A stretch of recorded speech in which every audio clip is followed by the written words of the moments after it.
Hello friends, I am Sneha and welcome to my YouTube channel clear vision. तो चलिए आज हम फाइनेंस से रिलेटेड बहुत ही फेमस रूल 50-30-20 रूल्स को यहाँ पे डिस्कस करेंगे। यानी कि इस रूल को अगर आप अच्छे से फॉलो करेंगे तो आपको करोड़पति बनने से कोई नहीं रोक सकता। तो चलिए अब हम इस रूल को देखेंगे। यानी कि 50-30-20 रूल कहता है कि 50% अपने नीड्स में खर्च करो। यानी कि बेसिक नीड्स जो जिसके बिना हमारा जीवन नहीं चल सकता। जैसे कि रेंट हो गया, आप जिस घर में रह रहे हैं उस घर का रेंट देना होगा, खाना पे, कपड़े पे, ट्रांसपोर्ट पे, आने जाने के लिए, और बिल्स जैसे इलेक्ट्रिसिटी बिल, पानी बिल, गैस और फ़ोन, इंटरनेट का खर्च। ये सब आजकल हमें बेसिक नीड्स में ही आते हैं हमारे। तो चलिए इस रूल को हम आगे डिस्कस करेंगे। उससे पहले आप लोगों से एक रिक्वेस्ट है कि मेरे चैनल पर नए हैं तो मेरे चैनल को सब्सक्राइब करें, ज़्यादा से ज़्यादा शेयर करें और लाइक करें।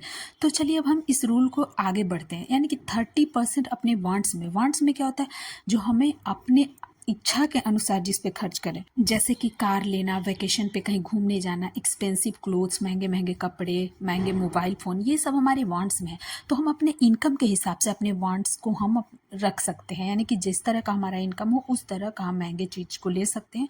अगर हमारा इनकम उस तरह का नहीं है तो हमें अपने वांट्स पे भी कंट्रोल करना चाहिए, क्योंकि अगर हमें फाइनेंशियली फ्री होना है तो इन सब चीज़ों का हमें ज़रूर ध्यान रखना होगा।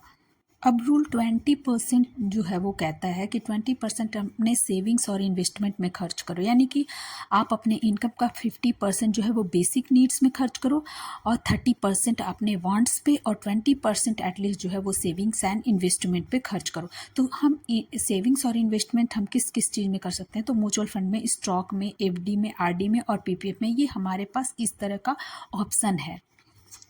तो चलिए अब हम देखते हैं कि एफडी में हमें जो इंटरेस्ट रेट है वो 7% का मिलता है, आरडी में जो है वो 6% का, और पीपीएफ में इंटरेस्ट रेट जो है वो 7.1% का, और इन्फ्लेशन जो है वो 6% का है।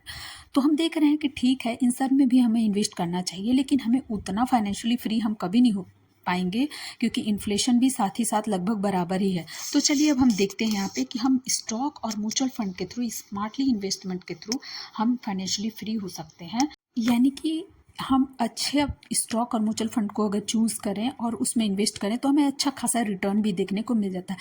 लेकिन डिस्क्लेमर, मेरे इस प्लेटफॉर्म से स्टॉक या म्यूचुअल फंड के बाई या सेल का रिकमेंडेशन बिल्कुल भी नहीं है, ये सिर्फ एजुकेशनल पर्पज़ से बनाया गया है। तो चलिए अब हम आगे बढ़ते हैं।